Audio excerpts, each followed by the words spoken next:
And now, welcome to the Great Cigar and Pipe Show. Presented by Hiram Solomon Cigars. And also the Oliva Cigar family.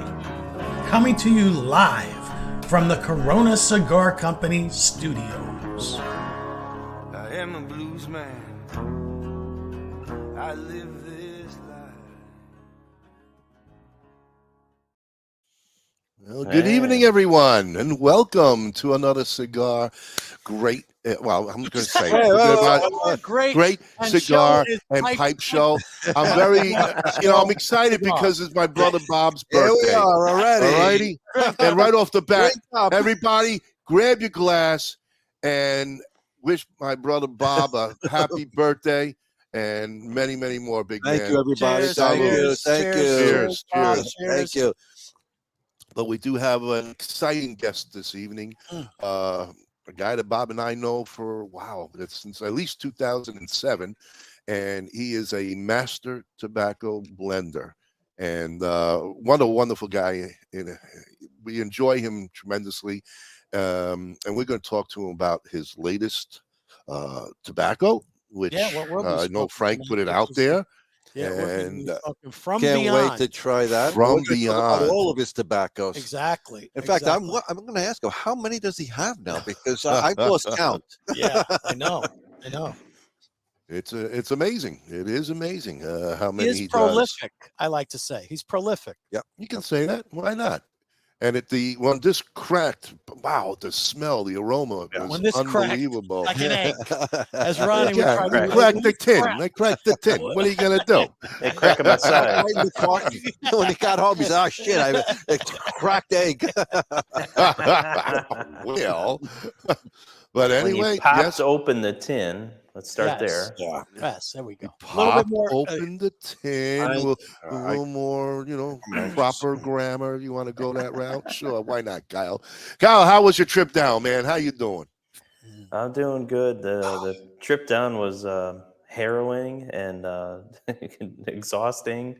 I tell you this, if you ever have the chance to avoid taking a fully loaded 26-foot U-Haul with a car trailer, with a Corvette car on the back of it, down the backside of the Appalachian Mountains. Well, that's fun. Skiing and hoping that your brakes hold on for dear life because you don't want to run off into the truck runoff area. I mean, I was going down the highway and I see the semi. I'm sitting there holding onto the wheel and I'm seeing semis and I'm like, and I'm like, oh Jesus, oh, take the wheel.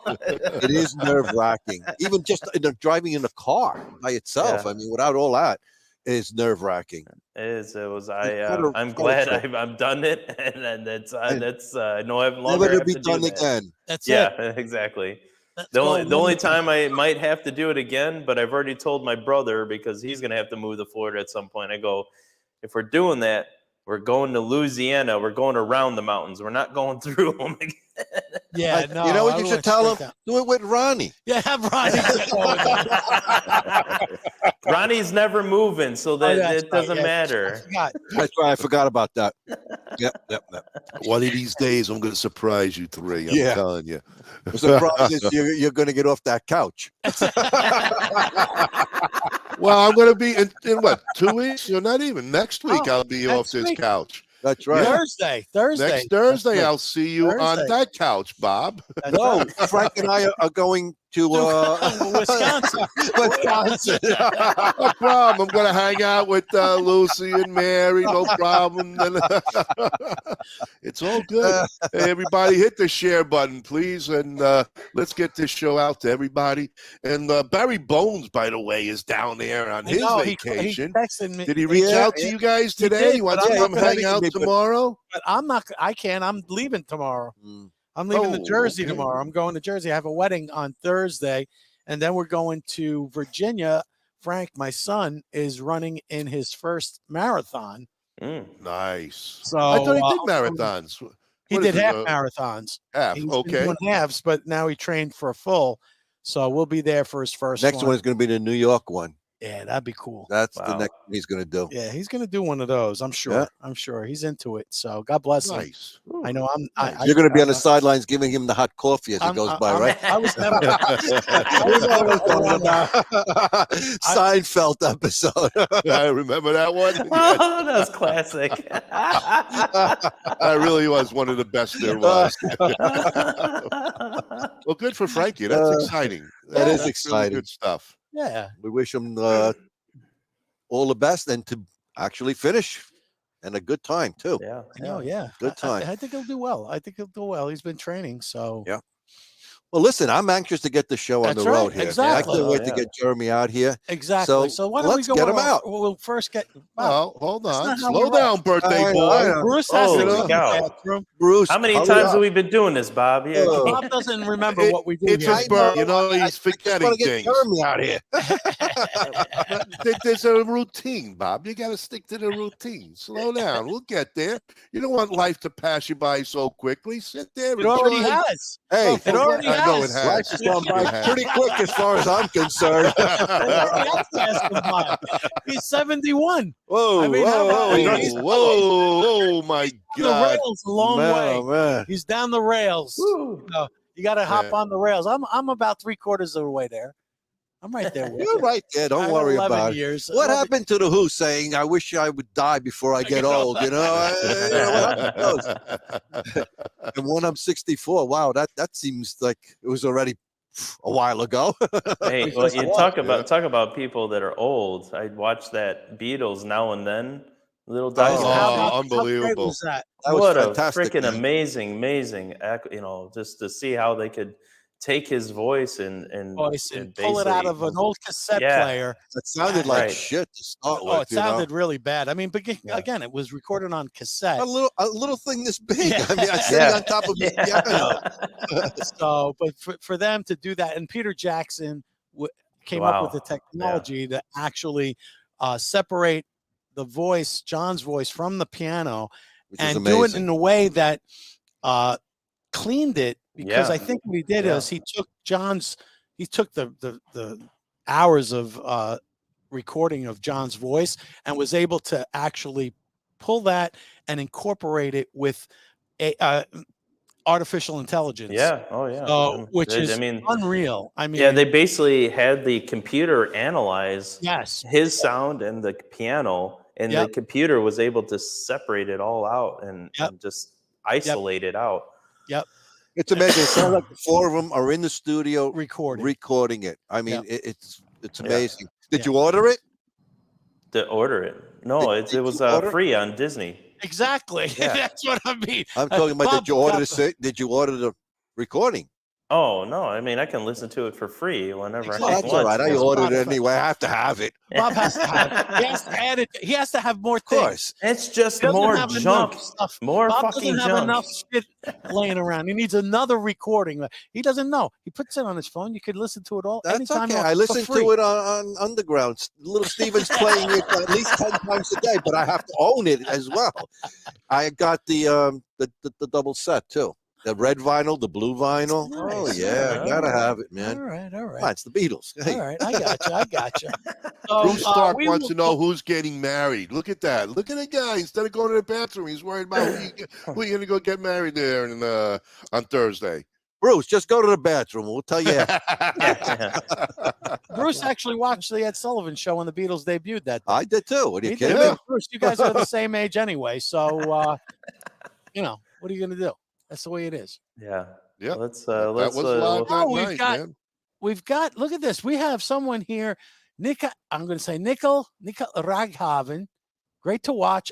I am from India, a member of the Pipe Club of India. Oh, thank you. Okay. Thank you very much. Thank you. That is awesome. Awesome. Nice to have you on, Nikhil. Hey, we got our man, the Chief is on also. Mr. Ken. We've got Ken Dorbeck there. Billy from Long Island. Hey, Billy, how you doing? Wishing Bob a happy birthday. Yep, they're jumping in. Thank you, everybody. Thank you. Yep. And you know what, Ron? Why don't we go to commercials? or sponsors, Sure. whichever you'd like to call them. And then we'll Sure, come why back not? and we'll have Jeremy with us. How's Yes. that, Bob? That makes sense? Absolutely. Go You for it, guys dude. bring them Let's do on it. because, you Let's know, do it. Frank, why don't we let Bob really kind of run the show? It's his birthday. It's Let his him birthday. Let him let run the him show. run it. You know, let him Okay. do the Perfect. introduction and Perfect. everything, Exactly. you know. Beautiful. Yeah. I love This is that for idea. you, Bob. Happy I'm birthday. just going to have a one-to-one with Jeremy. You guys That's can go it. We'll do sit something back. else. You go for it. Don't worry. This industry is steeped in family and tradition. You know, there's generational stuff, and I see it over and over, and yet, no, I didn't come from that. Being the outsider looking in, I got to ask all the silly questions, and people were very accepting to want to give me all the right answers. I'm very thankful for those people who kind of allowed me to come in. Now with Alec and Bradley in the business, to have our company become generational, that's pretty cool. Welcome to GTO Dominican Cigars, a boutique cigar company that artfully blends and creates some of the finest handmade puros from the Cibao Valley in the Dominican Republic. We are fourth-generation manufacturers and growers of tobacco with over 140 years of experience, offering a variety of styles, blends, and strengths. Mild, medium plus, and full-bodied. We would truly consider it an honor for you to experience our cigars. Those who know smoke GTO. Before you light your next cigar, be sure to check out Cigar Medics, the makers of the patent-approved humidimeter. The humidimeter is a tool designed to display the relative humidity inside your cigar. With this device, there's no more guessing. Simply insert the probes into the foot or cap of your cigar, and you can instantly know if your cigar is ready to be smoked. Buy now on cigarmedics.com and see site for other cigar accessories. With the humidimeter, you'll know when to hold them and know when to smoke them. Years in the making, the Chief cigar was born, blended, boxed, and released to market on June 26, 2015. This cigar was developed by former fire chief, firefighter, cigar aficionado Ken Dorbecker, and has grown into a signature firehouse cigar line. All engines respond. Including, of course, the Chief, a Nicaraguan Habano blend, Proby, a Connecticut Shade blend, All Hands, a Maduro Mexican San Andreas box press, and the brand new Fire Pole, a beautifully crafted San Andreas Habano barber pole. Join the Chief family and make us part of your humidor. R&A Treasures, out of Tampa Bay, Florida. The last of a legacy. The last of an inventory of Thomas Cristiano in a warehouse where everything is aged and well kept for all your pipe and smoking needs. And we're back. We are back. All right. There you go, Bob. Take it away. Well, like I said, I was just anxious to get this man on the air. Hey, guys. Jeremy, welcome. Thank you so much. Thank you so much for having me. Thank you for being joining on. us. It's always a pleasure. And pleasure. For the people who don't know who you are, which I don't know, there might be one. Jeremy Reeves from Cornell Diehl, master blender himself, honoring us once again on our show. Yes. And he's going to tell us all about what's happening at Cornell Diehl. Take it away. First of all, what are we smoking? What are we smoking? We just threw it right out there. This is the first time that we actually asked Bob to take over, and he's like, boom, right to the guest and talk. No, talk about it. Right, Frank. What are we smoking here tonight? I was going to let him talk a little bit, and then we're going to get into this. Come on. So, Bob's not used to that. first of all, thank you very much for the introduction. Thank you very much for having me. It's fun. I always enjoy hanging out with you guys, and it was really fun being backstage and watching the banter just amp up and amp up and amp up. These poor guys really feed off of each other's energy in a really fun way. It's cool to watch it happen. So I just appreciate watching from the sidelines, guys. This is fun already. Thank you. So we're smoking from Beyond, and that's love it. Our most recent small batch. I love the artwork. I love Octopus, so you had me on Octopus. Octopus's garden. Right? That's a blend that kind of, it's the only small batch blend that we make that also is sort of an honorary member of a permanent series that we produce. From Beyond is sort of the limited edition offering that is really tied to the Old Ones series. All blends that were in one way or another quite strange in their components or in their in the approach that the components are mixed together. And From Beyond is just the limited edition, sort of part of that series. The thing that makes From Beyond weird is that it's a blend that was basically a challenge that I gave myself. I had this old tin of Dunhill Nightcap from the 90s, like a painted top tin from the 90s that I bought actually a few years back, I think at Chicago. So I had cracked this tin, to borrow your verbiage, Ronnie. I cracked the 10. So you really are listening, right? Yeah. For the duration of the show, I'm going to say that we cracked it. Solidarity, man. So I cracked the 10, and was really enjoying it. And I thought, I wonder if I can use currently available components, not to try and match the structure of what the blend was, but instead, can I use currently available components that I've got at the warehouse to make a blend that tastes in its youth the way that this tastes because it has been aged for 30 years. So Gotcha. I set out not to recreate Nightcap, but specifically to try and capture the aroma and essence that I was getting from this old tin of Nightcap.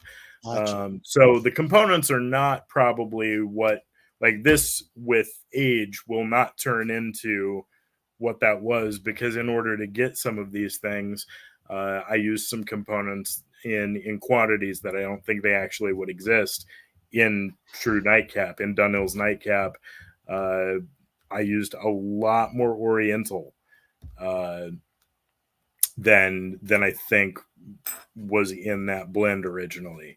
And then we also had the opportunity to be able to use the Perique from 31 Farms. And so that came in handy for the development of this blend when we really did it the second time, because the first time I did this was just a limited thing at Chicago. I think we made, I think we made like 450 tins or something. And then we did a national release after we had begun the partnership with 31 Farms, and it brought it even closer. Not that I was able to perfectly capture this, but it was just a fun project, something to try and get the flavor of that fermented tin. Right. Using now, the Latakia that was probably used in that Dunhill is probably not available today. Well, no. Would that be correct? Because that was Syrian. It wouldn't be available, right? No. So that is one of the differences that you won't be able to replicate. Yeah. Do you think they'll ever get that's a good question, Frank. I don't know. Maybe Jeremy has a better handle on that, but I don't think so. I don't think so either. The Syrian Latakia issue is one that is part governmental, part ecological, and part ongoing political in terms of war and siege and all these kinds of things. But Latakia began struggling in Syria because the government started regulating the wood that was being cut to burn the fires to produce Latakia. Mm-hmm. And then shortly thereafter, other things happened that essentially caused a lot of topsoil erosion in Syria, and many parts of the country have essentially been dust bowled. Wow. So you don't even think, do you think, are they still growing that tobacco there, do you think? Or no, I do not. I am not aware of any tobacco farming in Syria. If it does exist, it can't get outside of Syria, and it's not a very large amount. The Oriental tobacco, the shekel bent leaf that was grown in Syria, unfortunately, is gone. It's kaput. There is a very, very high quality Latakia that is actually used in this blend, and we've begun using this Latakia in all of our Latakia offerings that is being produced in Turkey. Gotcha. And this is a huge uptick in quality. It's terrific on the leaf side. So the tobacco that has been cured as Latakia, so it starts life as Oriental tobacco that's sun cured, and then afterwards it goes through this intense fire curing process. That Latakia has all basically been grown in some combination of Cyprus, Turkey, and Lebanon for some years.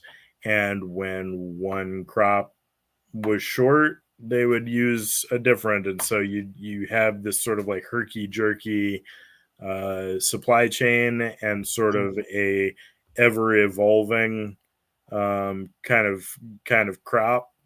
Right. So sometimes it's from here, sometimes it's from there. This leads to, like, not all leaf is identical, otherwise we wouldn't blend, right? Exactly. So one type of leaf may fire cure differently or honestly better than another type, or growing conditions may be better in one region or another. And so you have these sorts of ebbs and flows in the quality that is possible. But you also have, with the old traditional curing method, they would basically keep a fire smoldering continuously for like 5 months. Wow.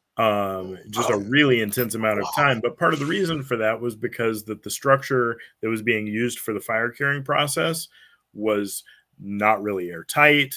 Right. Wooden structure. It was a wooden structure that, while it was built with the intent of using it this way, the design elements involved in that building were not carefully thought out because of the usage that it was going to be put to.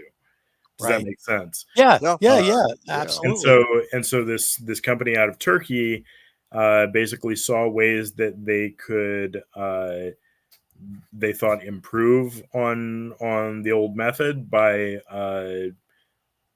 really carefully designing the implement that would function as your curing barn. And they looked to modern day flue curing barns for Virginia tobacco, and to modern day smoker barbecue grills. Oh, really? Okay. And kind of implemented elements from these two very different pieces of equipment, but they're basically both put to the similar function of creating certain conditions inside, and being able to control them, and being able to predict them, and being able to maintain those conditions for a long period of time. Right. So both smokers and flue curing barns for Virginia tobacco are really designed with this in mind. And they just kind of took some cues from both and really put something together that allows them to produce a much more sustainable Latakia in terms of the amount of wood that is consumed by each barn, and the time that is required to get the smoke penetration that used to take 5 months is now done in 2.5 to 3 months. Gotcha. The amount of wood that was burned in one average barn would be around 400 pounds a day. Wow. One of the Turkish operations barns consumes between 30 and 50 pounds of wood a day. So great increases, but then they also partnered with specific growers. So they have a consistent leaf supply. It's not from here and from there and from everywhere. It's consistent, and it's commissioned from the outset for this purpose. And they have relationships with their supply chain.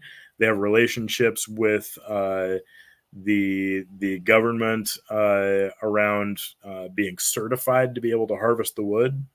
Right. So there is a sustainability program to make sure that they don't overharvest from a particular area before they move on to fresher growth. You don't ever cut a shrub or a tree at its base. You're only allowed to cut it from a certain height on the plant up. And then once you harvest wood from it, you're not allowed to touch that area for 2 years. Okay. So Well, giving time to makes replenish. sense. So, Yeah, makes sense. Makes sense. So now the wood is specific for the smoking of Latakia. Then there is a specific type of wood that they're burning. So it is in Syria, in Cyprus, and in Turkey, basically the same types of pine and oak woods.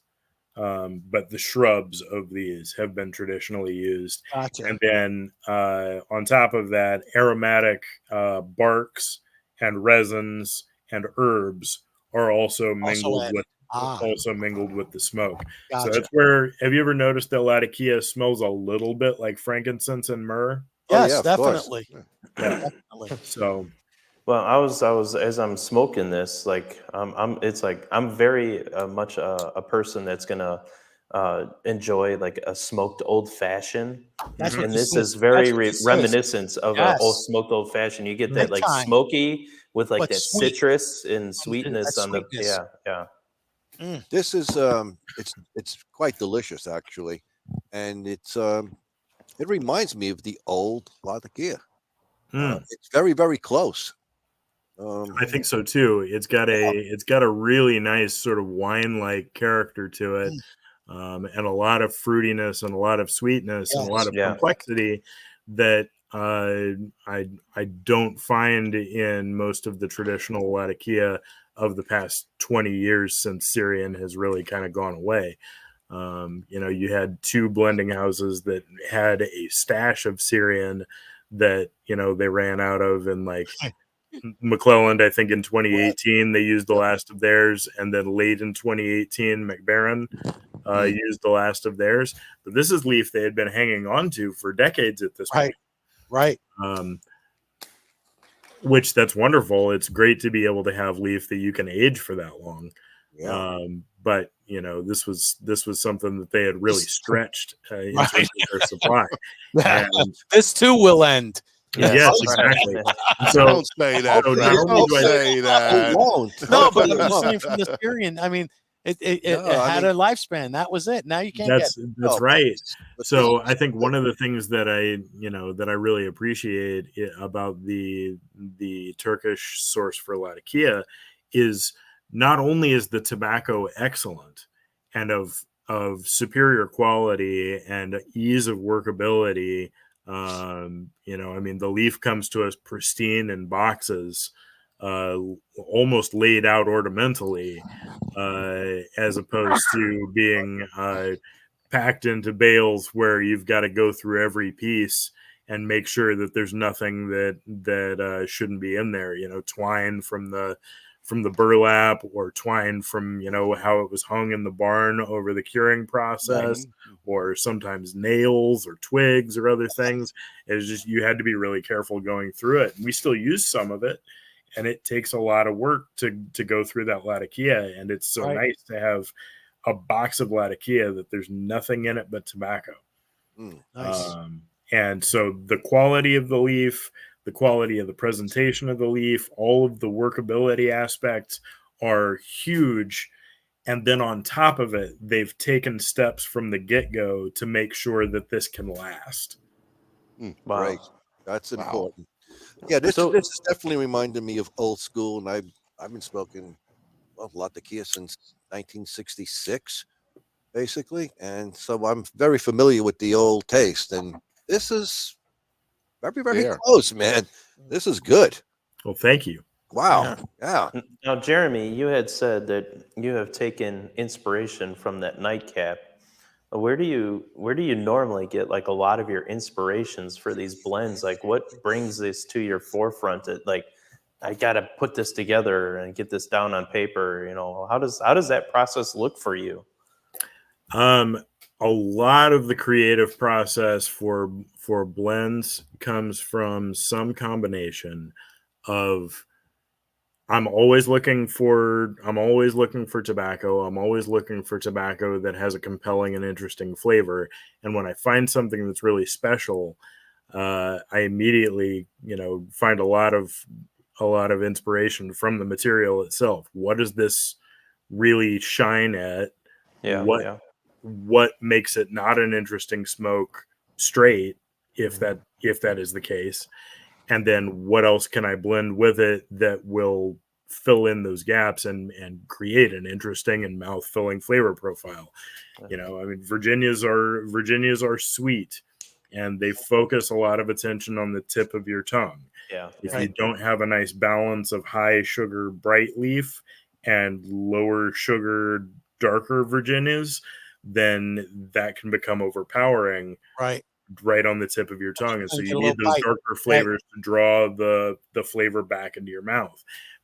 Other tobaccos offer different aspects of mouthfeel. Aromatics and oriental tobaccos both really engage your sinuses and really engage your nasal cavity and involve that in the palate experience more than other leaf types. Dark burleys and dark fired tobaccos tend to hit you right at the back of the tongue, right at the opening of your throat, and you also notice the impact of nicotine as it even if you're not inhaling, you notice that nicotine impact in your chest. And so when I'm thinking about smoking a component straight and then thinking about what else could go with it, I'm specifically experiencing what does this do well and what is it missing to be a full spectrum flavor experience.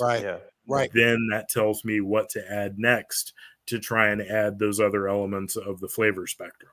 Because I know. Oops, go ahead. I was going to say, because I know as a few years ago, you were partnering with our friend Amu from Arlington Pipe and Cigar Lounge when she was there to develop this grasshopper blend, which I thought was amazing with the mint and the chocolate. And I mean, it was absolutely amazing that you guys collabed to get this flavor profile correct and everything.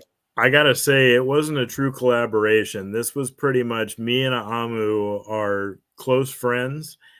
And she called and asked me, can I ask you some blending advice? And I said, sure. So we had one phone conversation about it. That blend was all Amu. Wow. Okay. That's amazing. Nice. So yeah. She called and asked me some advice, and I made some suggestions, and but it was definitely not a collaboration on anything. She did that all by herself. She just asked for some thoughts. Well, she thought of you. Let's put it that way. Whatever advice you gave her, that worked. I mean, that worked. So now, when you're blending, is your mind thinking percentages kind of right away when you're when you're using, I'll say, a main ingredient, and then you're thinking, well, this will probably be good if I add 10% of this. It'll give me that. You probably already know that because you've been doing this for so long. Well, you know, of each tobacco. So I am not a fan of the idea that,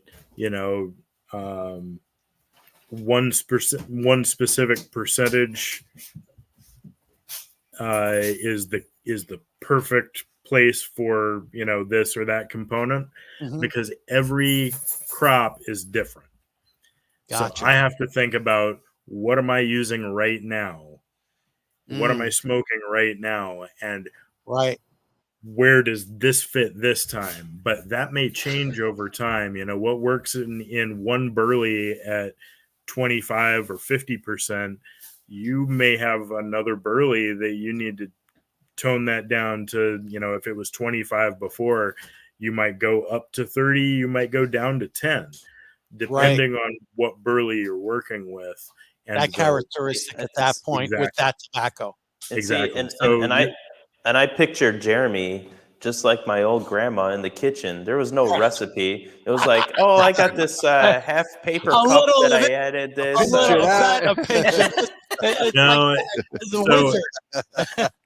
So I only mean to say that because we definitely have hard recipes. Like, I mean, you know, it is a recipe that we are literally bound not to change by the FDA. We are, you know, we have filed this recipe with a government entity. So we definitely do have percentages, you know, and hard component mixes. And when we change from one component to another, I find the best match component that I can for whatever I'm replacing. But the recipes individually don't change in terms of their ratio and percentage. But the thing that I mean is more that when I'm thinking about how should I use a tobacco, I don't want to think, oh, this is a 10% tobacco. Depending on the other components, it might work really well at 10%. It might work really well at 60% or even 80%. You know, I mean, we make a blend where Latakia is 75% of the blend.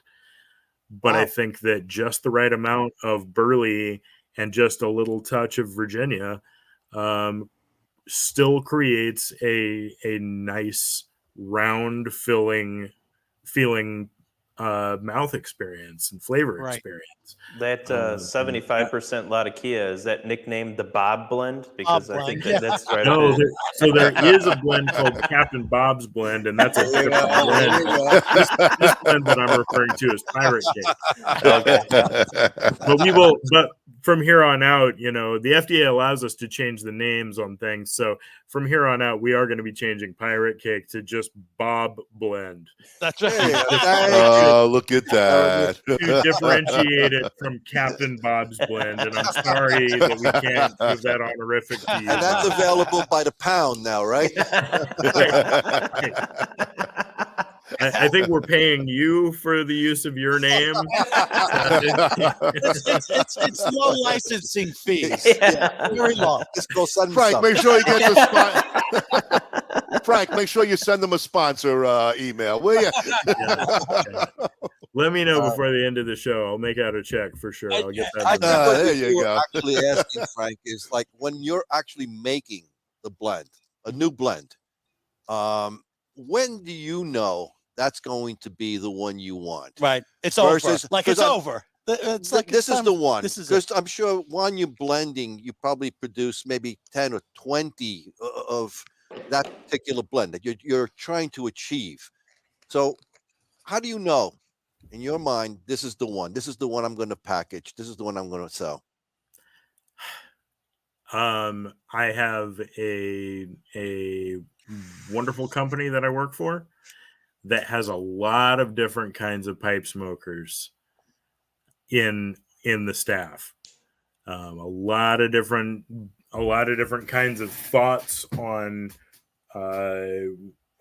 flavor profiles that they prefer, or styles of tobacco that they prefer. And so I lean quite heavily on first my sense of taste and what I think makes a compelling blend. And then once I think I have something that I'm excited about this, I want to smoke this, then I have a lot of people in the company that I work for that I can bring samples to and get their impressions of whether or not they also find the blend I think is the one compelling. If you need 4 more people to get on that team, by the way. Oh, right. It's an interesting. It's a nice, easily accessible number that you picked there for. Well, this is a fantastic. This is delicious. I'm really impressed with this one. Totally. Jeremy, Totally. excellent. Excellent. Thank you. I'm glad. Yeah, we do have a question here from our Earthling friend Bruce Stark up in Michigan. Okay. How many different blends have you created over the years? Again, it's a round number, not 4, but a round number. I honestly, I don't know how many of the Cornell and Diehl catalog at this point are blends that I created. I don't have a number. Okay. Fair enough. How many are in that rotation? What's that? How many does Cornell and Diehl actually have? How many blends? That's also kind of so I think we're at, in Cornell and Diehl proper, 250. Wow. That's it. Yeah. And then when you add in all of the blends that we produce for the other brands that we produce for, wow, I think we're closer to 375, maybe veering up towards 400. Wow, I think that's amazing. That is Congrats. incredible. That's beautiful. Oh, thank you so much. Wow. Yeah. I mean, that's a lot to be proud and of. it's always hit after hit after hit. Too. Yeah, Exactly. it's not like you pick one up and say, "Oh, what did they do here?" Well, here's another question from one of our friends over at Strike the Box in Rockford, Illinois. Alan Carson wants to know what does he do with the blends that don't make the grade? Well, everybody wants it.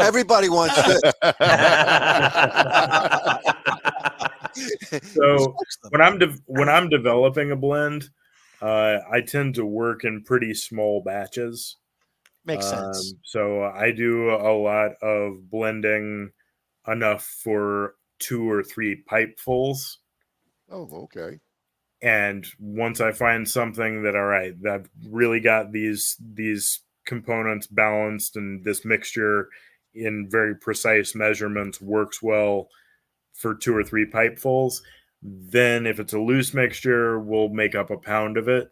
If it is a pressed mixture, then I have a little miniature press that I can make up 4 or 8 ounces of the same blend. So I just make all of my blends first as loose ribbon mixtures in small quantities. Once I find what I'm happy with, then if it's gonna be a pressed thing, then I just make up that recipe in 4 or 8 ounce proportion, and then I have a little press setup that I can press it and replicate a flake.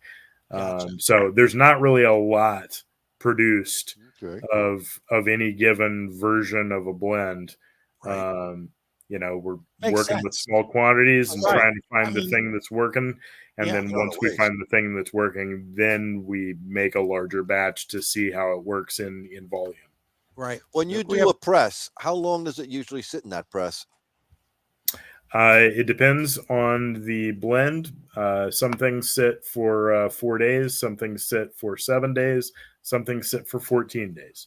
Gotcha. Wow. Okay. We have Spruce, our brother Bruce. He's more of a cigar smoker, but he's getting back into pipes. Good for what Bruce. blend should he start with? So before we went live, Bruce, we 5 were talking about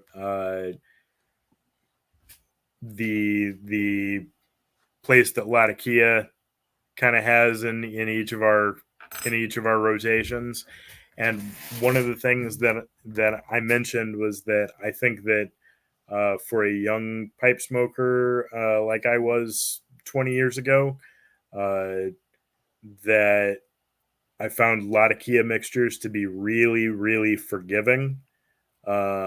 Interesting. That Latakia, because it goes through this intense fire curing process, is essentially par cooked. So it takes much less heat to incinerate it. And when it burns, it produces this really satisfyingly thick cloud of smoke. Right. It also has a really punchy and really immediately noticeable flavor that is prominent. And as a cigar smoker, before I was a pipe smoker, I found that appealed to me more than some of the more subtle flavors that other pipe tobacco styles can have, where I felt like I'm not getting anything from this compared to what my palate was used to with cigars. You won't find that with Latakia. Latakia has a very pronounced and very notable flavor that doesn't take much hunting to find. Right. And it also has a really interesting aroma, but it's not sweet. I mean, there are sweetness, but it's not a sweet leaf. It's a very savory leaf. And it tends to have a lot of meaty components that it's blended with.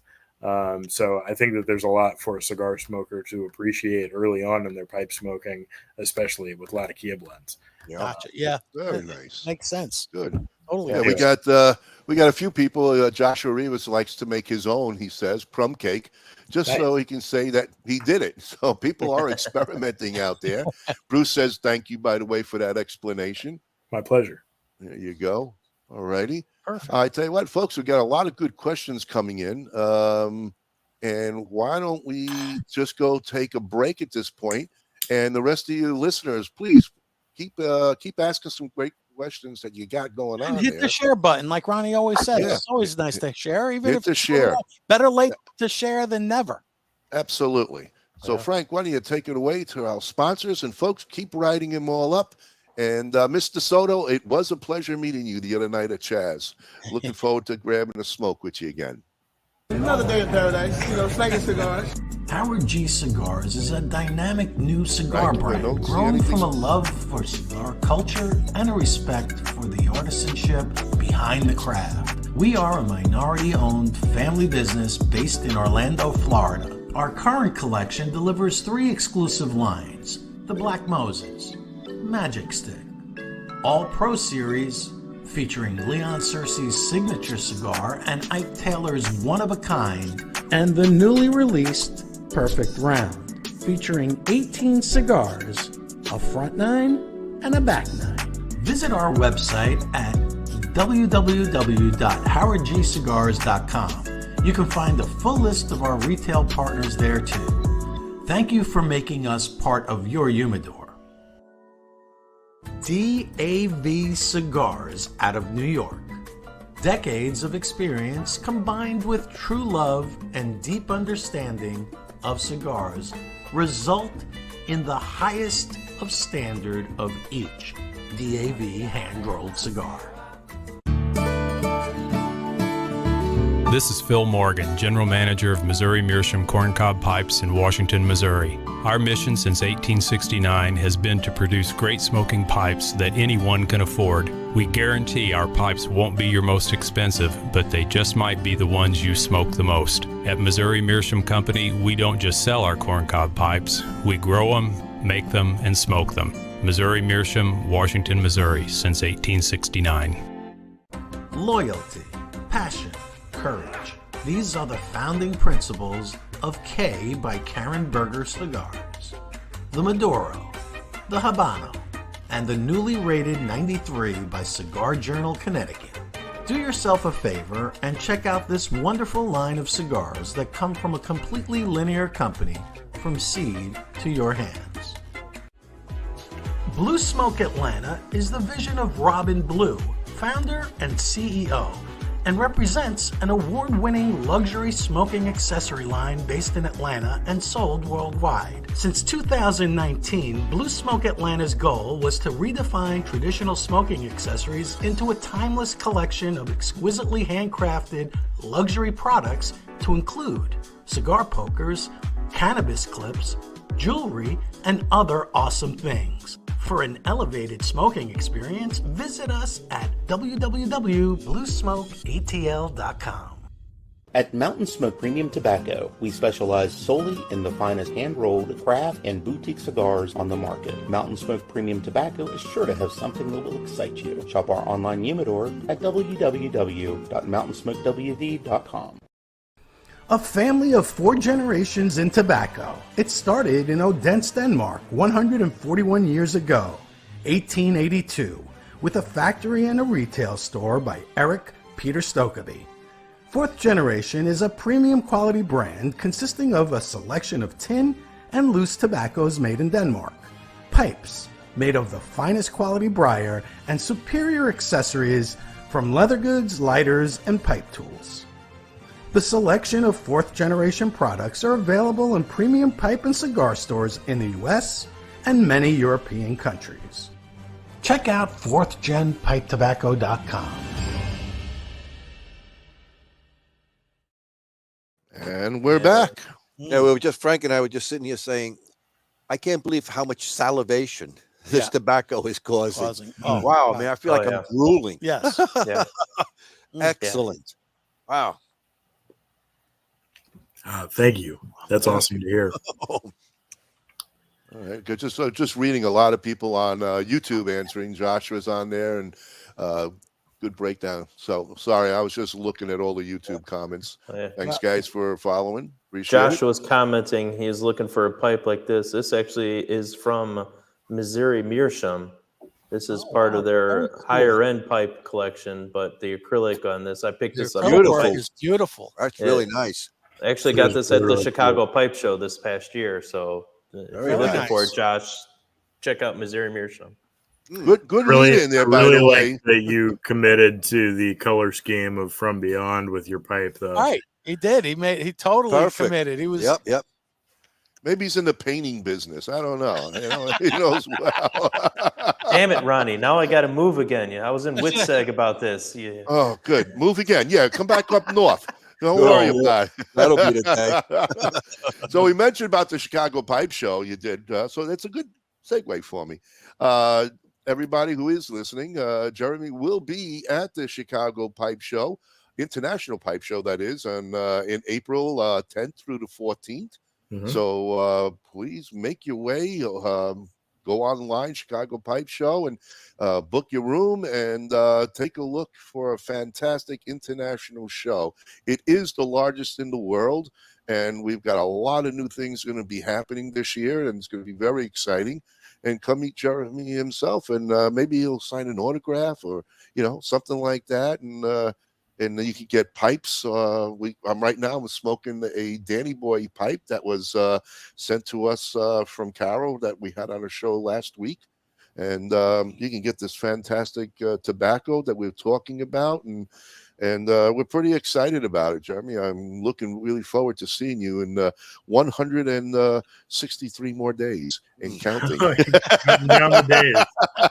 And one of the great things about being at the show is that you can see, well, I don't know, I won't say all of the tobaccos from Cornell and Diehl, but see a lot Jeremy, of it. you A good chunk of it. I don't know, maybe 100 set up at the table.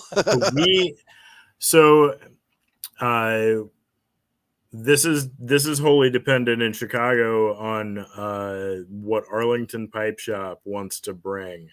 Gotcha. Basically, I'm just working their Cornell and Diehl section of whatever selection they bring along.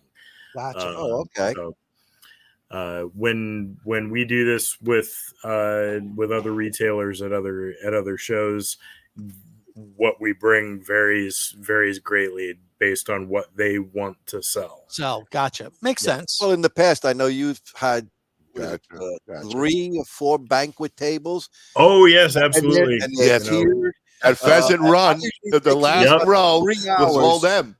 Yep. About 3 hours of smelling every single one and going down. I'll take that one. I'll take this one and that one. It's like you had six of your workers there. It was quite a setup. Yeah, it was great. Wow. You don't What's that, plan on Ron? doing that anymore? doing the big wall of tobacco. Yeah. Well, yeah, things like 6 of you were there running the tables, and we At couldn't one barely time, get in. Over time, we found that bringing all of that stuff had really diminishing returns. Right. And so we've brought a smaller selection. We get together and kind of figure out like what should we bring with the retailer that we're working with, because Cornell and Diehl doesn't have a tobacco sales license. We are a manufacturer. We don't have a tobacconist license to sell to the public. We sell through a distribution company. So my role there is to work with a shop that we're basically doing live distribution at the show, essentially. Gotcha. My role is usually to fight about 4 people deep to get to the table. Right. I remember Bob and I in those days. I'm telling you, it was a battle to get to your tables. No matter how many people you had back there, you were not able to really service everybody because you had one of probably the busiest section of the show at the time. It's true.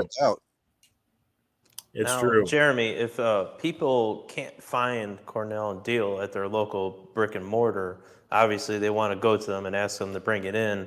But if they can't, where might they be able to go online and buy tins of Cornell and Diehl pipe tobacco? Sure. So there are several online retailers: Smoking Pipes, Cup of Joe's, Pipes and Cigars,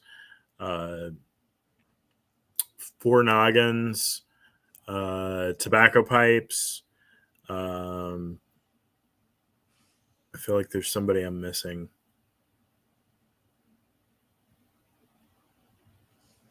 I'm sure there's somebody I'm missing, and I apologize. I promise it's not intentionally. Does Cigars International carry the Cornell and Diehl line at all? Or no, that goes. So CI is basically Pipes and Cigars. Pipes and Cigars. But the people you've already mentioned, I think they carry pretty much your line. Yeah, that's true. Pretty much. No, that's fabulous. Too bad they couldn't order directly. And you need to set up all. Too bad they can't order directly through you because you're not licensed to sell. Yeah, that's right. Yeah. That's right. I know Bruce is looking to figure out how he can get more of your tobacco up in Michigan area. So that's why we kind of let that question in for everybody else. In Michigan that's stocking your stuff? What's that? Is there anyone in Michigan that you know? Any pipe brick and mortar? I'll use that. I'm sure that there are stocking. I'm sure that there are. If Bruce, if you go to cornellanddiehl.com, up at the top of our website is a tab that says where to buy. Oh, a locator. There we go. Okay. Yeah, locator. And then you click on that, and it will give you not only a list of websites that can sell and ship to you, but it will also give a list of retailers who have purchased with us in the last 365 days in each state. Gotcha. Yeah, he already did. By the way, he just said, I did already. He already jumped on it, so he listened to you. That's great. And hello to our Canadian there, Daniel, for joining us in Saskatchewan. Hello, Canada. You're reaching out around the world here tonight there, Jeremy. You're doing good. That's very cool. Now, Jeremy, I have a question for you. Have you seen an uptick in sales over the past couple of years, ever since COVID? Is that something that you're seeing on your end at Cornell and Diehl? So yes, we have had a significant increase in business over the past 2 years, but I'll add to that has been the case for 10 years. Oh, wonderful. Okay. So I feel like, I can give it to you in finished manufactured pounds. So 2014, was the first year that Cornell Diehl was part of Lotus. So we don't have production data before that time. But in 2014, and at the end of 2014 was when I started with Cornell Diehl. We finished the year having produced 19,200 and some odd pounds of tobacco in finished product. So 2 ounce 10s, 8 ounce 10s, bulk. Last year, we finished the year out at 198,000 pounds. Wow. So my experience has been that we have been growing significantly over the past 10 years that I've been with the company. So these last 2 years have been like a uptick on an already pretty steep hill. Wow. If I stop buying, I wonder what your numbers are going to drop to. You only buy 110. I buy more than that.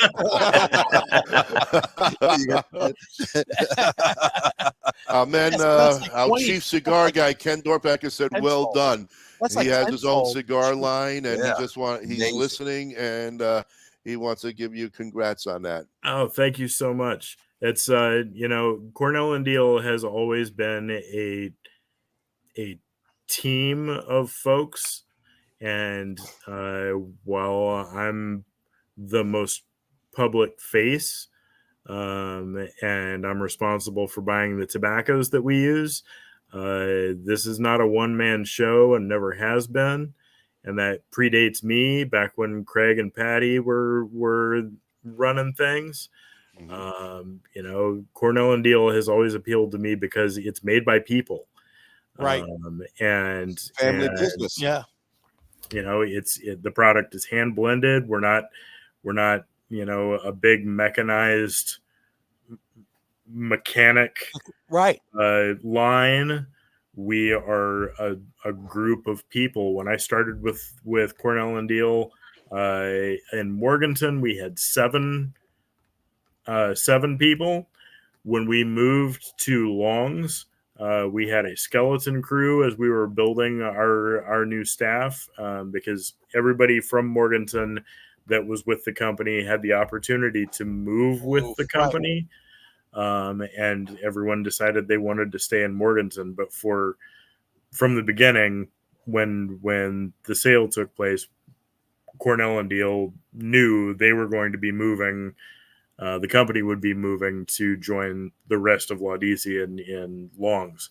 So when we came down from Morganton to Longs, we had a skeleton crew, and at the beginning we had 4 people. So down from 7 to 4, and then built back up to 7. By the beginning of 2022, we had 13 employees.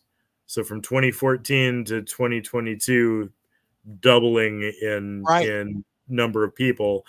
And then from beginning of 22 to the end of 22, we went from 13 employees to 21 employees.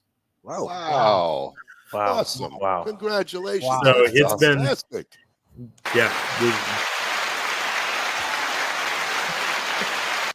We have a question for you from Daniel. He says, what are some of your stronger blends? I'm just getting into pipe smoking. Sure. Daniel, I would recommend that you check out some burley blends. In particular, if you're looking for something with some strength, I would point you to Old Joe Krantz. If you perchance want some of this Latakia leaf in your mixture, maybe Old Joe Krantz Red Label, which is a really nice, robust, and full-bodied burley blend with a little bit of Latakia. Burleys tend to be pretty forgiving. They tend to have a pretty intense nicotine hit, but they tend to have a more one-dimensional or subtle flavor profile. So the strength there is really going to be nicotine-wise, but Old Joe Krantz Brown Label will have a really, really deep, round, full, fermented kind of flavor. with a heavy dose of Perique to add some strength there, and some really nice red Virginia in the blend as well. Excellent. Try this one though. Yeah, this one. This is real good. Real good. Yeah, it's a nice blend, and it does have some strength, especially as you get down in the bowl some. From beyond. Yeah, I'll be honest, folks. This is what we're all smoking we still got tonight. a few tins up on smoking pipes. I'm not sure how many other retailers have it currently. Okay. Perfect. A question. Excellent. I've always enjoyed blending tobaccos myself, and I'm just curious. Do you offer factory tours, Jeremy? Are people welcome to come and see the process themselves? Yes. So we do offer factory tours.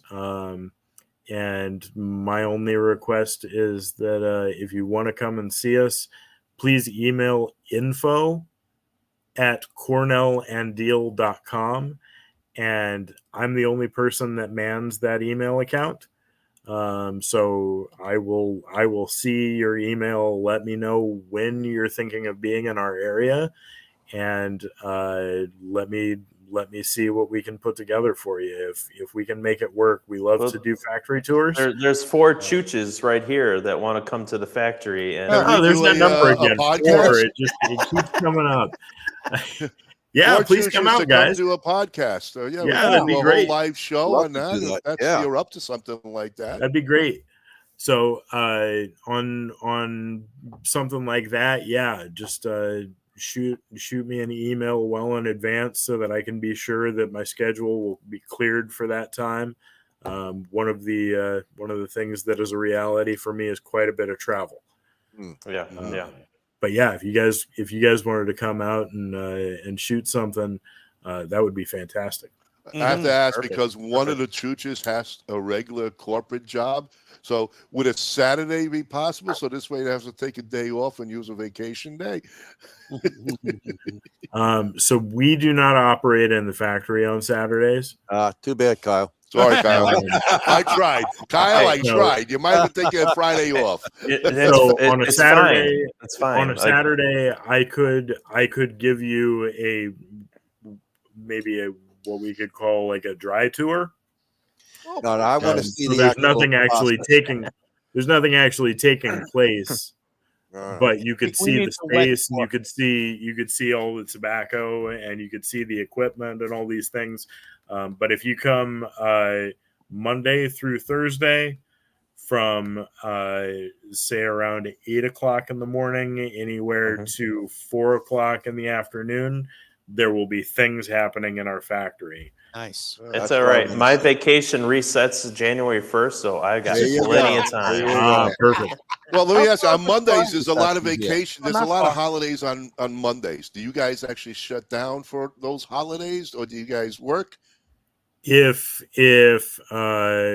Christmas or New Year's Day or Memorial Day, Memorial Day, or 4th of July, the big ones, no. Like if these fall on a Monday, then we'll be closed for it. But other than that, those are the holidays that we close for. Thanksgiving. We'll look at a Wednesday. So play safe. Daniel says he has one blend of yours and he really enjoys. It's the Billy Bud. He says it's a lot like a cigar. Yeah. Yes, I agree. Well, there's cigar leaf in Billy Bud. There is Latakia in Billy Bud, and then there is also a fair amount of the same dark, full burley that also comprises a good amount of the blend that I suggested to you before.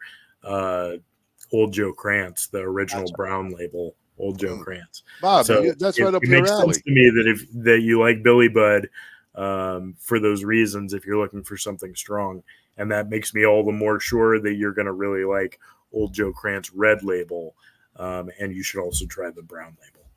Okay. So Josh Reeves says he thinks it's great that Cornell and Diehl offers so many individual tobaccos so we can make our own blends. Thanks, Josh. I think it's really cool too. I got my start in all this by, like you were talking about, Bob, making blends at home. So I knew a few blends that I really liked, And then I started thinking, because I also have worked a bunch in restaurants, and I'm always thinking, how do I make this in my own kitchen?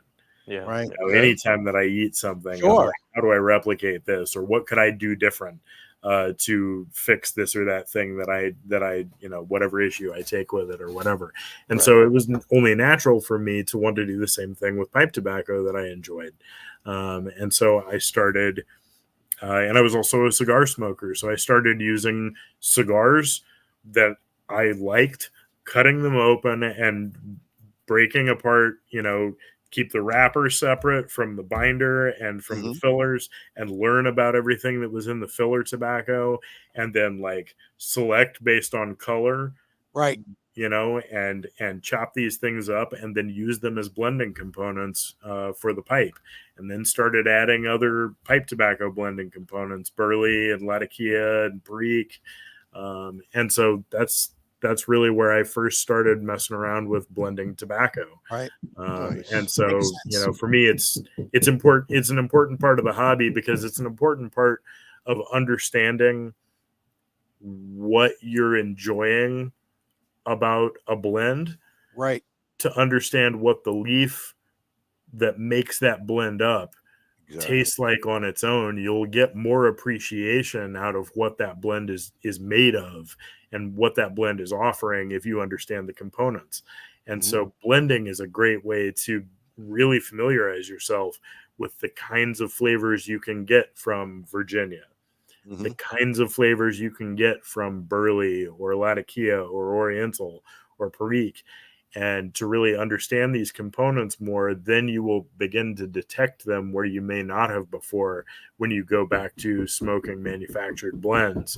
Right. And you'll begin to notice details about them that, oh yeah, that's that thing that I noticed when I smoked latakia straight, that now tells me that even though I can't really taste it for sure, something tells me there's latakia here, even if it's in such a tiny percentage that I may not be 100% sure. There's a blend like that is Robert Lewis tree mixture. And Shane Ireland and I don't know how many tins of this stuff we smoked, arguing the whole time about whether or not there was in fact latakia in the blend. Really? You could? Because it's such a small amount that we were, you know, bowl to bowl, back and forth on, man, I really don't know. It might be like just a little bit of oriental that's giving that impression, or maybe there's latakia here, or nope, this is just super fermented Virginia. Oh, wow. You know, it was so tiny. But smoking straight latakia will give you some pointers that I think would help you come to the correct conclusion that there is in fact latakia in tree mixture, and it's just a really, really tiny amount. But some people smoke that blend and don't notice it at all. So what I did when I started thinking about blending, I would just buy the tobacco itself. Like I would just buy a burley and smoke that and learn the flavors that gave me. Then I would try a Virginia and just try that, whether it's a bright Virginia or the red, and get the characteristics of each one of them. Once you know that, then you can kind of put something together, because you know what you're going after. Yeah, you know that layering. You know what you're trying to get yourself, and it's just fun. It's just fun to do. You know. Yep. And I did smoke straight latakia many times. Yep, me too. Yeah.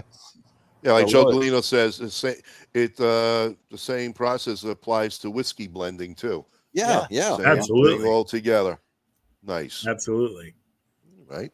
Absolutely. Well, Frank, what do you think? Is it that time? That time we're going to transition over after our next grouping of sponsors. We will go to our crowd favorite segment. Okay. Because they get engaged, they all get excited about potentially winning something. People love to win. Of course, who doesn't? Oh yeah, they love to win. They love to get something, especially when it arrives in the mail. They can open it up, get excited, and know that they're smoking something that we smoked on the show. So it gives them a little bit of recognition to that, and that's called basically our Stump the Chooch segment. Now, Anyone who's watching who doesn't know what the chooch is the hardest working animal on the planet. Yes, he is. Yes, he is. But he's also known as the I think jackass. he's sleeping right now. He doesn't want to come on. He's also known as the jackass. So I kind of use my love of history in this segment and do some trivia questions. So when we come back, we're going to play a little Stump the Chooch. I'm going to ask first what I like to call the dais. And Jeremy, you're included in the dais here. I'll ask you guys some questions, see how much history knowledge you do have. If sometimes you do have some, sometimes you don't. You know, it all depends how far back in history. Sometimes I go back maybe a year. Sometimes I'll go back 200 years. Yeah, you do that. I do that. So, you know, but when we come back right after these, folks, so make sure there is one question before we go out, Frank. We do have a question. Daniel has one that he wants to do before we go. Yes. What is the proper humidity in pipe tobacco when you smoke it, if there is one? Oh, that's So, a good question. We try to package our pipe tobaccos between 18 and 22% overall. Sometimes we'll go a little higher depending on the components in the blend. Right. But for smoking, I think that if you come down to from 20% or so down to 18 or 19%, that is quite good. Gotcha. I don't think that you need to go out and get a hygrometer to measure this precisely. I think that the best test that I know of is take about the amount of tobacco out of your container that you intend to actually pack into your pipe, put it into a dish. If it is moist enough that you can ball that tobacco up and squeeze it very tightly, and when you let it go, it stays balled up, it's too wet. Right. It Correct. should slowly peel apart like a flower blooming. Gotcha. If it falls away immediately, it is not moist enough. I think that I hear some people talk about, dry my tobacco to a crisp, and I don't find that gives a very good experience. I want a little bit of life in the tobacco. If I squeeze it and it crushes to dust, I'm never going to be able to pack that properly into my pipe without it just crumbling. Right. I want a little bit of moisture there, and it'll burn hot. And also shoot into your mouth too, because it's dust. It's dust. You want to smoke dust. Absolutely. That's right. Yeah. Do So, you think? Try that squeeze method, and I find it works quite well. If I squeeze the tobacco together and it slowly sort of wants to unfurl, then that's a good indication to me that I could probably pack this in my pipe and smoke it.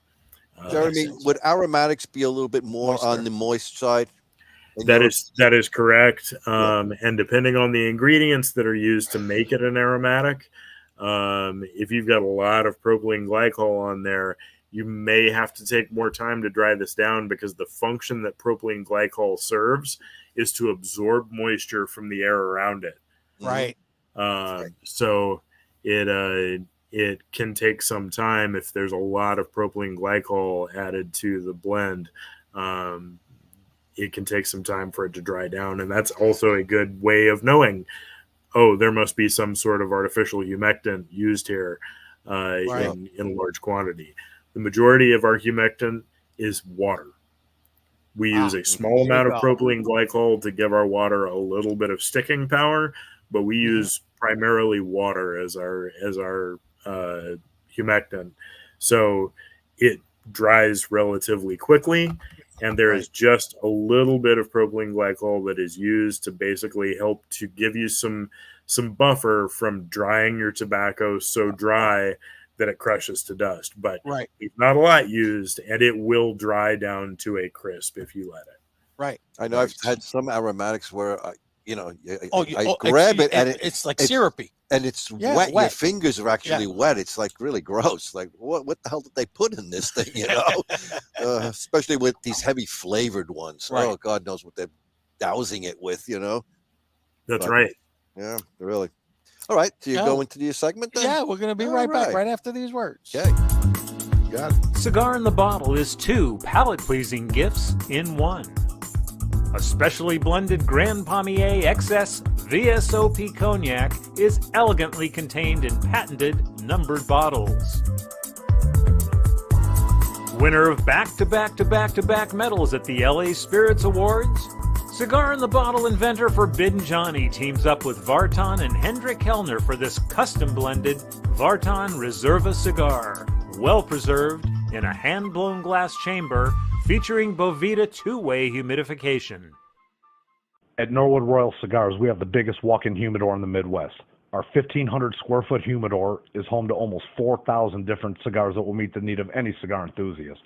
We have boutique blends to the more traditional selections and everything in between. From the novice beginner to the aficionado, the knowledgeable staff at NRC will find the perfect cigar for you. Located on the northwest side of Chicago, we want to be your shop for all your cigar wants and needs.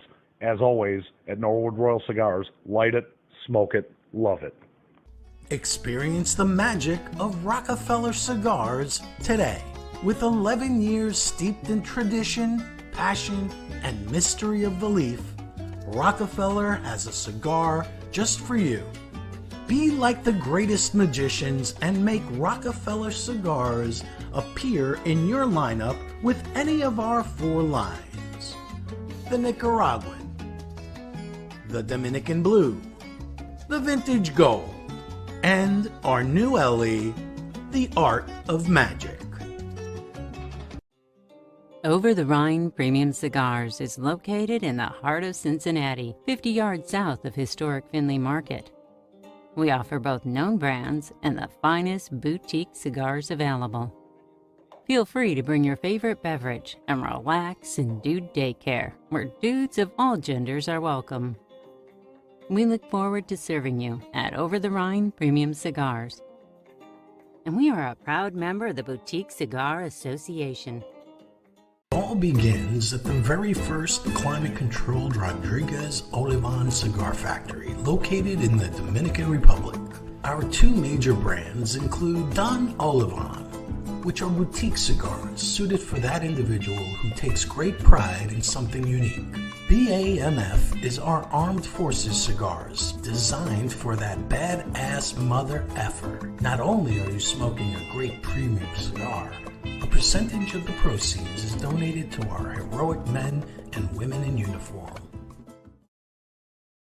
And we are back, folks. We are back.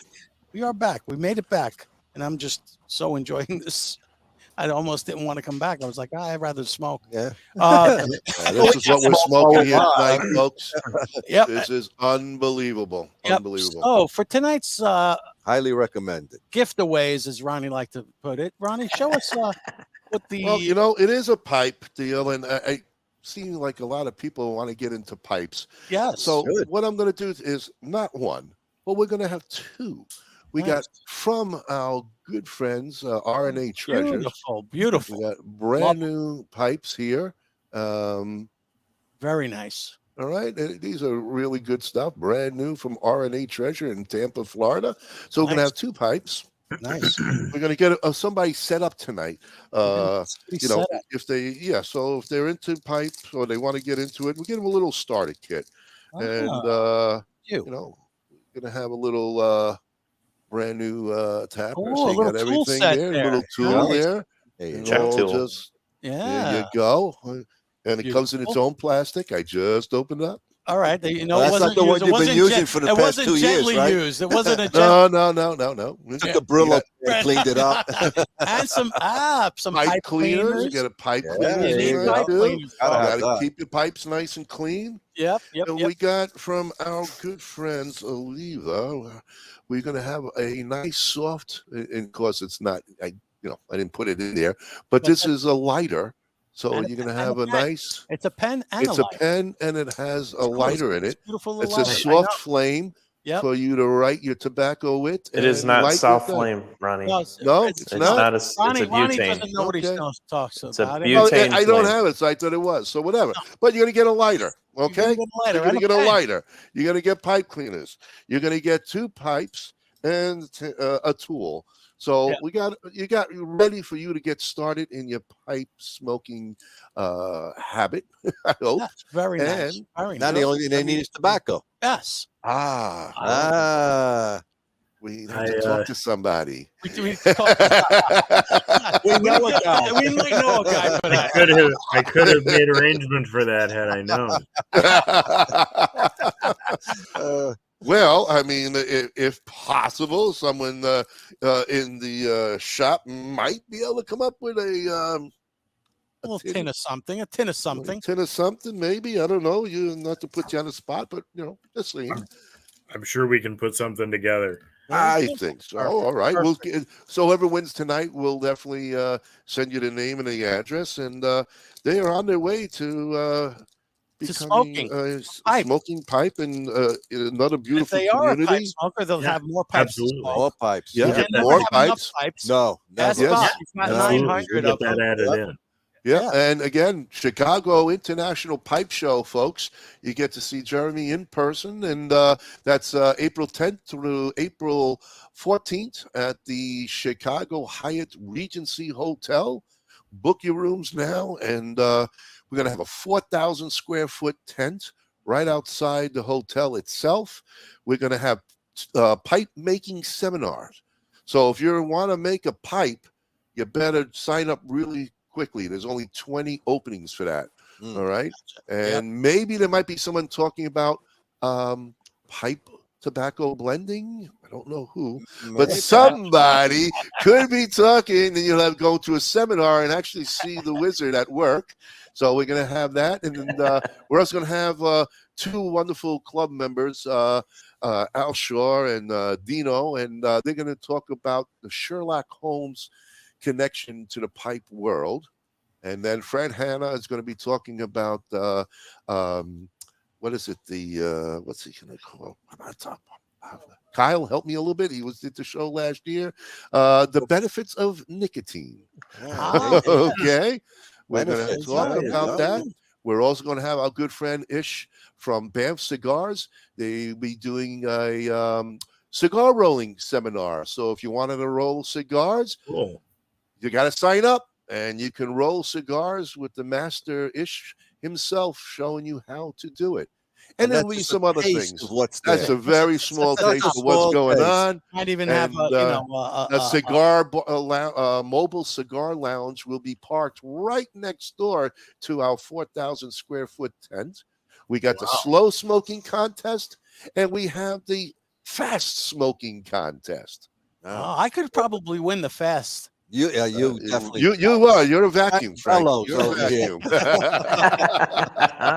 Oh, boy. So there's a lot going on. You're going to bring a bale of that new Latakia, right? Yeah.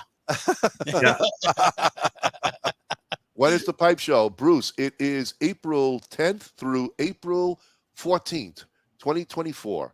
So definitely book your rooms, because this is worldwide. We are the #1 pipe show in the world. And the everybody hotel will wants sell to, out. I mean, the rooms will sell out really quick. Yeah, So definitely. So All just right. want to let you know. And So let's go for it, Frank. All right, Let's here you go. I have a couple of do questions lessons for you in guys. See history. if you know. On this date in history, which is November 7th, not only was Bob born in the 1830s, he doesn't look a day younger. I can tell you that. born on the wagon train. You know, New York City, with the help of Abby Aldrich Rockefeller and friends, opened this museum in 1929, Bob. What museum? Rockefeller? Yeah, it was backed by, obviously John Dee's wife at the time. That's a good one. The Met? No. The Museum of Modern Art. was opened. Oh, 1929 on this date in history. Oh, I thought you would have attended. Yeah. The Rockefellers didn't invite you. They didn't invite They me. didn't invite him. Oh, Well, can you believe I it? only knew Nelson. I didn't know the early.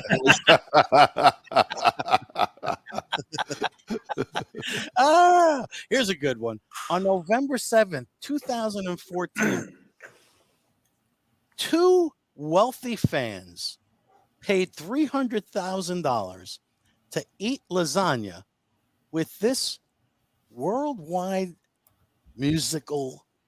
I'll call him. He's a pretty big musician from New Jersey. With Bruce Springsteen. Bruce yeah. Springsteen. They actually boss. they paid, and that was for Stand Up for Heroes event. So. Wow. So they didn't have a hero. No, they didn't have a hero. They had lasagna instead. At his house. That's pretty cool. That's pretty cool. I wouldn't spend that money, but 300,000 each. that's insanity. That's one healthy plate of lasagna. Well, I'll tell you what, for $2,000, my wife will make you lasagna like you never had before. And we'll play Bruce Springsteen in the back. There you go. Here's another good one. On November 7th, November 7th, 1974, Bob, this musician won a national squirrel shooting contest after picking off a squirrel at 150 yards. Ted Nugent. Yeah, I was going to say Nugent. Really? Ted Nugent. Nice. Absolutely, man. He's good. Yeah. I laughed so hard when I saw that. I go, wow, I got to ask that one. He's got a sniper of an eye, man. He's good. I'll give you one more for you guys. Well done, Ron. One more. So November 7th, we'll go 1 year later, 1975. A new world record was set for continuous guitar string plucking. With who this person played for 114 hours and 17 minutes straight. Oh my gosh. Can you imagine calluses on this guy's fingers? We just talked about, the fastest smoking, the slowest smoking. I'm going to wait for the audience because they got Alexa and all those answers coming up. Interesting. Somebody's got to write that answer down. Axel. Joe Gulino says Axel. Axel Rose, no. No. He hasn't even true answer. It's Joe. What do you want? He can't play for 5 minutes. Anything that I would listen to anyway. Can you give us a little more like a band that his first name was Steve. Stevie Ray Vaughan. Stevie Ray Vaughan? No, it wasn't Steve Vai. Steve Vai? No. Steve Anderson.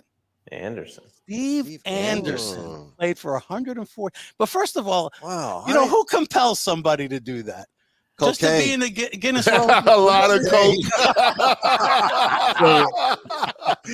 Was Steve Anderson like a known musician, or probably not? No, okay. I never heard of him. And what does string plucking mean? That means he could just be playing. He could just go like this. He could just be. But could you do that even if it's one string for that amount of time? 114 hours straight. No, I mean, and 17 minutes, and then he died. Well, yeah. He got string poisoning. I don't know. Cocaine poisoning. Yeah, I mean, after 114 hours, he had no water, no food. Yeah, of course he died. Exactly, he died. How many days in a row is he doing? He didn't sleep. Insanity. God, 24/10. Wow. Okay. Forget about it. Let's go to the audience. Let them win. They want to know about it. Wow. All right, Daniel had Steve Anderson after we said it, Daniel. Man, oh, man. All right, this is for all the marbles. Okay. And some great prizes. All right, folks. How many pipe smokers are estimated to be in America right now? Wow. Ooh. What's the estimated amount? Oh, okay, folks. Right. Let's see what happens on that one. That's going to be interesting. Yeah. Siri, Alexa. It's at least 5 because there's 5 of us on the screen. 2 million, says Daniel. The powers of deduction. Cost me no cigar. Oh, in this case, no pipe. No pipe for you. Come back 1 year. 2 points. Oh, wait. We got 7.5 million. Nope. 2.6 million. 3 million. Nope. 23 million. It's a No, he said 2.3. 2.3 million. 23 million. What is it, 1940? That's it. Nope. Yeah, we're getting close. Somebody was the first guess was very close. Whoa. Yeah, Daniel had the first one at 2 million. A little. It was Daniel's a little, at 3 million, but we had that already. It was between Probably this and that. 3.5 million. Nope. No. Nope. 2.75 million. Nope. I said less than 2 million. I guess people don't pay attention. They're not listening to you, Frank. No one's listening to you. 1.8 million. Getting closer. Okay. Little less. No, Chris, you went up. It was supposed to go down. Wrong way. It's under 2, Chris. 1.9. 1.8. It's under 1.8. You understand? Chris went into the wrong hole. Wait, Alan 1.5? Carson, 1.75. 1.5.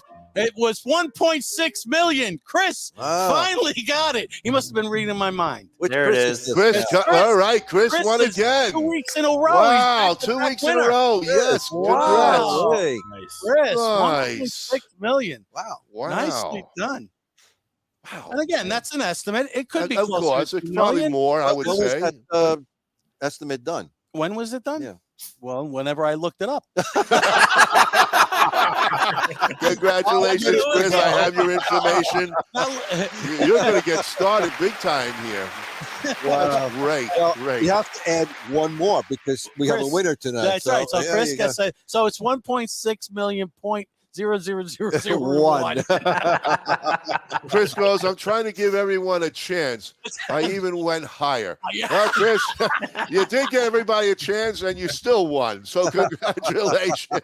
Congratulations, Chris. Conservative estimate. And hey, you know what though? I think what I love about it, going to even our local cigar lounges, you see a lot of people now smoking pipes in the lounges and women smoking pipes. Yes. So there's that. Which is really exciting to see. Absolutely. It is. For sure. More pipe Jeremy, smoke. well, Even can tell more. you, thank you so much for coming on board Absolutely. tonight. I Always hope you a had a pleasure. good time. Thank you guys very much for inviting me. Yep, I appreciate that. Anytime. We'll have you on anytime. Well, we're looking forward to the factory tour. We'll do a live little yes. of Hell food yeah. there. That'll be fun. I Be a love to see the Wednesday, probably around noon because I don't get up at 8. Bob's retired. He doesn't get up before 10. And I'm just throwing this out there. The other factory tours we've been on, they've supplied Cuban sandwiches for us. So So we're expecting we're expecting a low country boil in Long. There you go. Yeah. Okay. We can make something like that happen. I think. Bob wants grits. That's all he wants. He wants grits. I want Latakia. Forget about the food. Thank you so much, Okay. Jeremy. Chris, Thank you, guys. Jeremy, I'll Looking send you forward to Chris's seeing you in a few number. months. Okay, Yes. that sounds good. Yes. Have Thank a you, great Jeremy. one. Happy All right. Thanksgiving to you. Thanks Yeah. again. Happy holidays. I know we'll see you in 163 more days. I know I'll be there for you. Actually, will you be, by any chance, are you going to go to the PCA will in be at Las PCA. Vegas? You Okay, will be. good. Yeah, Okay, so we'll we're see you going in to see you even earlier because we will be there in end of March. And we'll see you again. And again, thank you, buddy. And I'm It's been sure he'll have pleasure to a new you. blend by then, too. Oh, yeah. So. 1 or 2. Every month, every other What'd month. you say? I'm sure you'll have something new, a new blend. At least 4 tins of Yeah, something. I think by that point we'll have 1 or 2. Yes. There you go. Thank All you, right. Jeremy. Nice. Thank you guys. All you so much. listeners I out really there, appreciate it. thank you for the listening. Thanks for all the support. Keep hitting the share button. And we will see you next week because next week's our pairing week with our one and only, another chooch of ours, Joe Gulino. He likes to drink, and we're going to do a lot of drinking next week. So we'll celebrate Bob's birthday again when we officially drink more alcohol. Good night, everybody. From Have all a of great us to all day. you. Great week. Good night, everyone. Good night, Take everyone. care. Tell my brothers to line 'em up. We'll drink that whiskey from those old dirty cups. We'll toast to the present, the future, and the past. This This ain't my first drink, but I sure it ain't my last. 'Cause this world is so beautiful. I see its love come shining through. This world is so beautiful. I feel its love come shining through. This world is so beautiful.